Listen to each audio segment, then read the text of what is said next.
Shiva. Yeah! Hi అండి. ఏమైనా doubts ఉన్నాయా లాస్ట్ క్లాస్లో? అదేనండి. ఫిట్. సో ఇవాళ class name selector, tag name selector, query selector గురించి డిస్కస్ చేద్దాం. ఓకే. వీటిలో ఏ సెలెక్టర్ అయినా మనం యూజ్ చేసుకోవచ్చు అనమాట. ఏదైనా ఎలిమెంట్ని సెలెక్ట్ చేసుకోవాలనుకుంటే ఐడి సెలెక్టర్ కానీ, క్లాస్ నేమ్ సెలెక్టర్ కానీ, ట్యాగ్ నేమ్ సెలెక్టర్ కానీ, క్వైరీ సెలెక్టర్ కానీ ఎలా అయినా తీసుకోవచ్చు. అంటే ఎస్టర్డే వేరియబుల్స్ గురించి నేర్చుకున్నాం. వేరియబుల్స్ని యూజ్ చేసుకొని ఈ సెలెక్టర్స్ని ఎలా డిక్లేర్ చేస్తాం ఏంటని చూద్దాం. ఓకే అండి. సో ఫస్ట్ మనం ఐడి సెలెక్టర్ ఇనిషియల్గా చూద్దాం. సో ఇక్కడ ఐడి మెసేజ్ అనేసి ఉంది. దీన్ని సెలెక్ట్ చేసుకోవాలి అంటే ఫస్ట్ ఒక వేరియబుల్ హుహు. తీసుకుంటున్నాం. Let okay.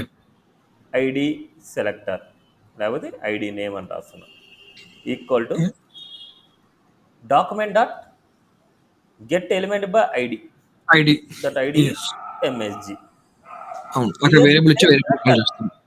దీని ద్వారా మనకి అవును. ఏమవుతుంది అంటే ఈ ఎలిమెంట్ మొత్తం సెలెక్ట్ అయి ఉంటుంది. అవును.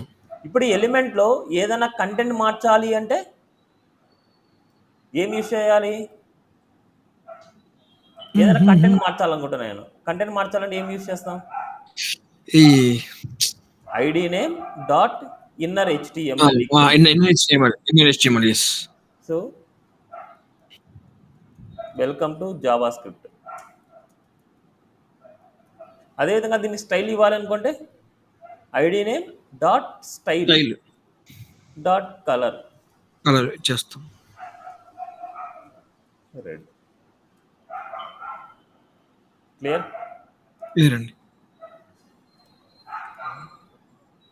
ఇంతకుముందు మనం ఏం చేసేవాళ్ళం every time document dot get element by ID, document dot get element by ID రాసేవాళ్ళం అవును.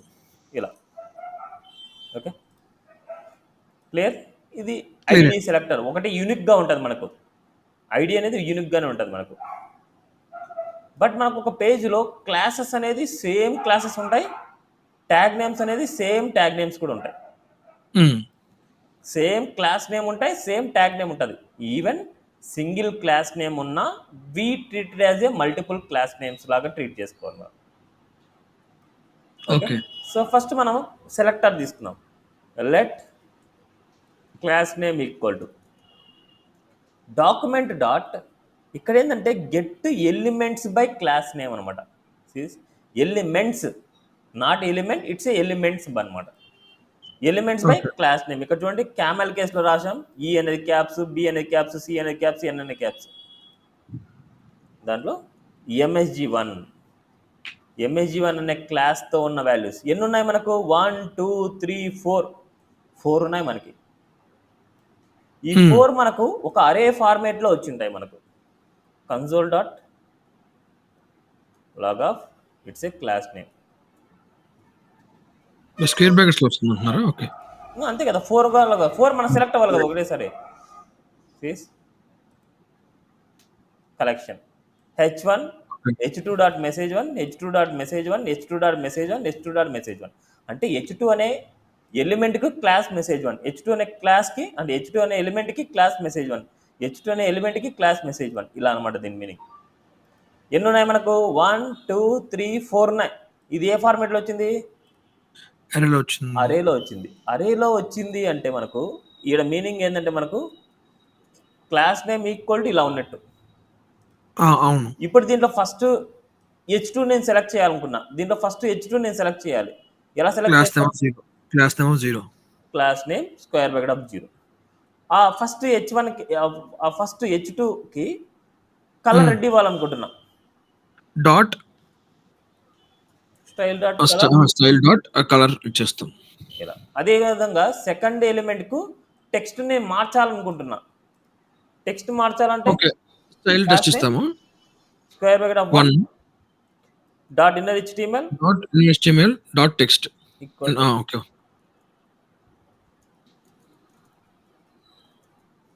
Welcome to class name. Welcome to class name. Okay. ఇక్కడ రెడ్.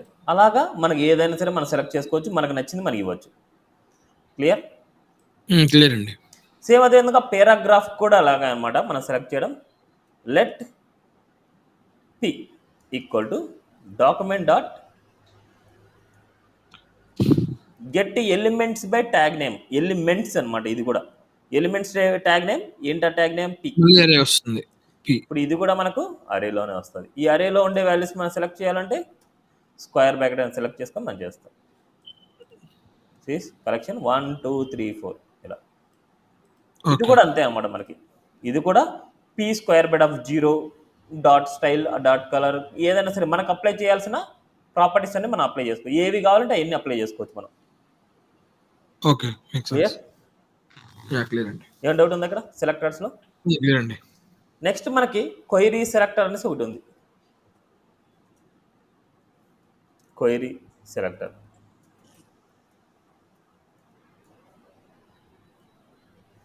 క్వైరీ సెలెక్టర్ అంటే ఇక్కడ మనకు అన్ని చేస్తాం. ఇక్కడ ఇక్కడ చూడండి ఫస్ట్ ఇక్కడ డాక్యుమెంట్ డాట్ ఇక్కడ గెట్ ఎలిమెంట్ బై ఐడి బదులు మనకి క్వైరీ సెలెక్టర్ అని రాస్తాం. Query okay selector document dot query selector. ఆ క్వైరీ సెలెక్టర్ ఎస్ అనే క్యాప్స్ ఉంటుంది, క్వైరీలో క్యూ అనే స్మాల్ ఉంటుంది. ఓకే ఇది ఐడి కాబట్టి హ్యాష్ అనేసి ఇవ్వాలి. అదేవిధంగా ఇక్కడ క్లాస్ నేమ్ అనేసి అంటున్నాం కాబట్టి ఇక్కడ మనకి it's a query selector. Class name కాబట్టి డాట్ అనేసి ఇవ్వాలి. అండ్ ఇక్కడ మనకు క్వైరీ సెలెక్టర్ పారాగ్రాఫ్ కాబట్టి పారాగ్రాఫ్. బట్ ఇక్కడ మనకి క్వైరీ సెలెక్టర్ ఇస్తే ఇక్కడ మల్టిపుల్ ఉన్నాయి. ఇలా మల్టిపుల్ ఉన్నా మనకు సెలెక్ట్ అయ్యేది ఏంటంటే వన్ అండ్ ఓన్లీ ఫస్ట్ ఎలిమెంటే సెలెక్ట్ అవుతుంది.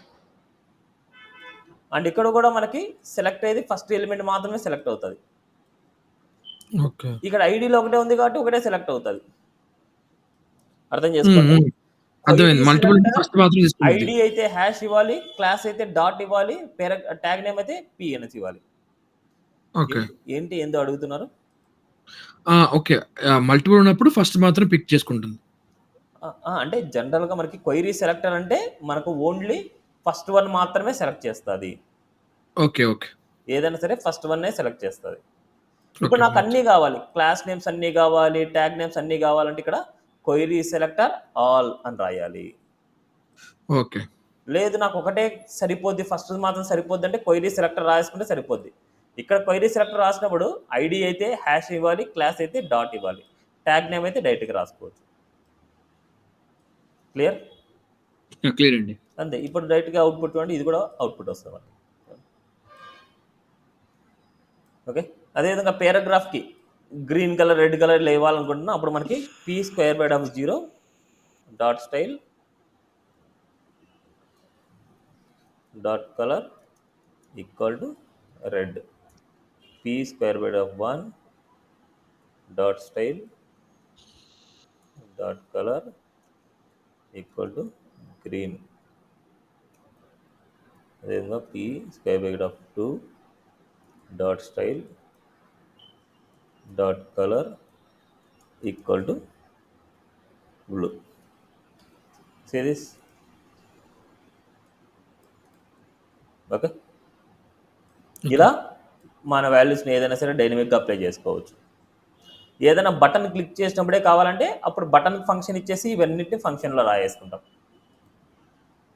Okay okay clear? క్లియర్ అండి. Next set attribute and get attribute. ఏదైనా సరే అట్రిబ్యూట్ వాల్యూని గెట్ చేయడం, అట్రిబ్యూట్ వాల్యూని సెట్ చేయడం ఎలాగా? ఇక్కడ కొన్ని టాస్క్లు ఉన్నాయి, నేను ఆల్రెడీ రాశాను. ఆ టాస్క్లను కాపీ పేస్ట్ చేసి నేను కోడ్ ఎక్స్ప్లెయిన్ చేస్తాను మీకు. ఓకే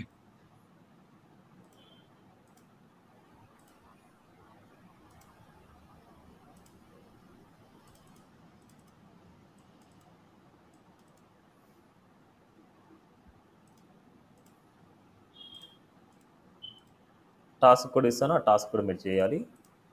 ఓకే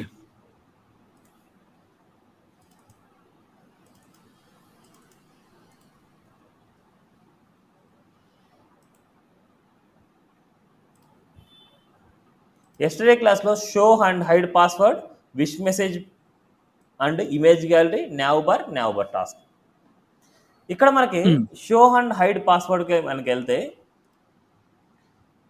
ఇది ఒక టాస్క్ అనమాట. ఇక్కడ నేను ఏదైనా రాశానంటే ఈ డిఫాల్ట్గా మనకి ఏముంటాయంటే ఇలా డాట్స్ ఉంటాయి, ఎందుకంటే టైప్ పాస్వర్డ్ ఉంటుంది మనకు. ఎప్పుడైతే నేను షో చేయగానే మనకు ఆ టెక్స్ట్ అనేది కనిపిస్తుంది. అంటే ఇక్కడ షో హైడ్ క్లిక్ చేయగానే ఏమవుతుందంటే ఇక్కడ ఉన్న టైప్ వాల్యూ చేంజ్ అవుతుంది. హ్మ్. ఇక్కడ టైప్ అనేది టెక్స్ట్ ఉంది కాబట్టి మనకు కనిపిస్తుంది. హైడ్ అని క్లిక్ చేస్తేనే టైప్ అనేది పాస్వర్డ్ మారుతుంది, ఇట్లా డాట్ అవుతుంది. చూడండి, షో అవును. అవును. హైడ్, అర్థమైంది. Show hide. అట్రిబ్యూట్ వాల్యూని డైనమిక్గా చేంజ్ చేయడం ఎలాగనేది కాన్సెప్ట్ అనమాట. ఇప్పుడు ఈ ఇన్పుట్ ఎలిమెంట్ని సెలెక్ట్ చేసుకోవాలి. మనం ఇన్పుట్ ఎలిమెంట్ని సెలెక్ట్ చేసుకోవాలి కాబట్టి series document dot query selector #inp అంటున్నా. ఇన్పుట్కి ఐడి ఓకే. ఇచ్చాను, ఆ! ఐడీ ఇచ్చారు. ఓకే. దీన్ని సెలెక్ట్ ఓకే. చేసుకున్నాను. ఓకే. ఇప్పుడు సెర్చ్ షో చేశారు. అనే ఓకే. దానికి షో అనే బటన్ నేను క్లిక్ చేసినప్పుడు, హైడ్ అనే బటన్ నేను క్లిక్ చేసినప్పుడు నాకు ఈ టైప్ అనేది మనకు చేంజ్ అవ్వాలి. ఓకే. 1 సెకండ్ అండి. ఒక్క second. So, type class okay. Button on click show అనే ఒక మెథడ్‌ని ఇదంతా కాల్ బూట్ చేశారు. Strap okay. అనమాట. ఇంత boot strap. Okay. That's fine. Okay. అది క్లిక్ చేసినప్పుడు ఒక లోపల ఒక మెథడ్ రాస్తారు. ఆన్ ఈ క్లిక్ అని టైప్ ఇక్కడ హైడ్ టైప్ అనేది మాత్రం మనం చేంజ్ చేయాలి. అంటే అట్రిబ్యూట్ వాల్యూ చేయాలి. మనం చేంజ్ అవ్వాలి. ఓకే. ఆ ఫంక్షన్ రాసుంటారు మీరు. ఓకే. సో ఇప్పుడు మనకు షోని క్లిక్ చేసినప్పుడు నేను ఏం చేశానంటే షో వన్ ఫంక్షన్ ఇక్కడ inp.set అట్రిబ్యూట్ అట్రిబ్యూట్ని సెట్ హుహు. చేయాలంటే సెట్ అట్రిబ్యూట్ అనే మెథడ్ని యూజ్ చేస్తాం. Okay. Set status attribute and details. దాంట్లో మనకి ఏంటంటే అట్రిబ్యూట్ నేమ్ అండ్ అట్రిబ్యూట్ వాల్యూని పాస్ చేయాలి. Attribute name type, attribute value వచ్చేసి టెక్స్ట్ అనమాట. ఓకే. అదేవిధంగా ఆ అట్రిబ్యూట్లో ఏ వాల్యూ ఉందని తెలుసుకోవాలనుకుంటే గెట్ అట్రిబ్యూట్ యూజ్ చేస్తాం. బట్ గెట్ అట్రిబ్యూట్లో మనం సెలెక్ట్ చేయాల్సింది ఓన్లీ అట్రిబ్యూట్ నేమే. inp.get అట్రిబ్యూట్ టైప్ 1లో నేను సెలెక్ట్ చేస్తున్నా, ఇక్కడ కన్సోల్లో ప్రింట్ చేస్తున్నా. ఏం వస్తుంది అనేది కూడా మనం ప్రింట్ అవుతుంది. Show one click okay. చేసినప్పుడు ఏ అట్రిబ్యూట్ వస్తుంది అంటే అట్రిబ్యూట్ని గెట్ చేయడం అంటే గెట్ అట్రిబ్యూట్ అనమాట. హ్మ్. సెట్ చేయడం అంటే సెట్ అట్రిబ్యూట్ అనమాట. మనకి సెట్ అనే ఓకే. అట్రిబ్యూట్లో మనకు అట్రిబ్యూట్ నేమ్, అట్రిబ్యూట్ వాల్యూని మనం అనేది సెండ్ చేయాలి. అదే హైడ్ ఓకే. చేసినప్పుడు టైప్ పాస్వర్డ్ అవ్వాలి, షో చేసినప్పుడు టైప్ టెక్స్ట్ అవ్వాలి. ఇలా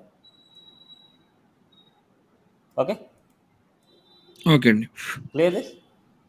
క్లియర్ అండి. సో అదే షోని క్లిక్ చేయగానే మనకి ఏమవుతుందంటే ఈ టైప్ అనేది టెక్స్ట్ లాగా మారిపోద్ది. అదేవిధంగా మనకి కన్సోల్లో చూస్తే అది ఏ టైప్ ఉందని కూడా మనకు గెట్ అవుతూ ఉంటుంది. షోర్ క్లిక్ చేస్తే టెక్స్ట్ ఉంది, హైడ్ అని క్లిక్ చేస్తే పాస్వర్డ్ వస్తుంది. షో హైడ్ చూడండి. Okay. What attribute name, attribute value అనేసి మనకు గెట్ అవుతూ ఉంటుంది. క్లియరా? అర్థమైందండి. సెట్ అట్రిబ్యూట్ అనేది ఇంపార్టెంట్ ఇక్కడ. నెక్స్ట్ అదేవిధంగా ఓకే. విష్ మెసేజ్లో నేను ఏం చేస్తున్నా అంటే గుడ్ మార్నింగ్ అని క్లిక్ చేయగానే గుడ్ మార్నింగ్ రావాలి, గ్రీన్ కలర్ రావాలి. గుడ్ ఆఫ్టర్నూన్ క్లిక్ చేయగానే గుడ్ ఆఫ్టర్నూన్ టెక్స్ట్ రావాలి, రెడ్ కలర్ కావాలి. గుడ్ ఈవినింగ్ క్లిక్ చేయగానే ఎల్లో కలర్ టెక్స్ట్ రావాలి అండ్ గుడ్ ఈవినింగ్ రావాలి. నైట్ అని క్లిక్ చేయగానే గుడ్ నైట్ రావాలి, ఎల్లో రావాలి. అంటే ఓకే. ఇక్కడ ఉండే 4 సెలెక్టర్ మెథడ్స్ మనం క్రియేట్ సెలెక్ట్ చేసుకోవాలి. చేసుకోవాలి. అందుకోసం ఆ టైప్‌కి కలర్ ఇచ్చేస్తాము. 4 మెథడ్స్ క్రియేట్ చేసి. దాన్ని మార్నింగ్ అని క్లిక్ చేయగానే ఏం చేస్తున్నాం, ఈ విష్ అనే దానికి ఇన్నర్ HTML గుడ్ మార్నింగ్ ఇస్తున్నాం, హ్మ్. కలర్ ఇచ్చేస్తాం. Okay. Good morning, good afternoon ఇలా. క్లియర్. క్లియర్ అండి. నెక్స్ట్ ఇమేజ్ గ్యాలరీ అనేది ఎలా అంటే ఇప్పుడు ఇక్కడ మల్టిపుల్ ఇమేజెస్ వస్తాం. మనకి ఇమేజెస్ కావాలి కదా మనకి. 1 minute. హ్మ్.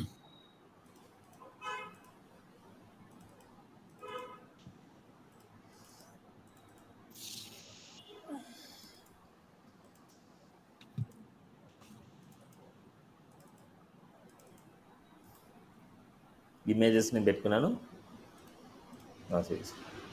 ఇలా ఇమేజ్ గ్యాలరీ ఇలా ఉంటుంది. ఇప్పుడు వీటిని క్లిక్ చేసి చూడండి, ఓకే. ఆ ఇమేజ్ వస్తుంది.